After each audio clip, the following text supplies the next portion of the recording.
उहाँलाई बिदाई गर्न पाउँदा यो धुलीमारा होमस्टे अति हर्षित भएको छ र खुसी भएको छ र यहाँहरूले हाम्रो होमस्टेमा आएर तपाईँहरू पनि सबै मगर सङ्घबाट आउँदा अति खुसी लाग्यो।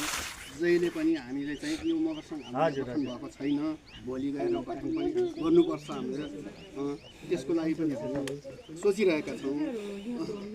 हजुर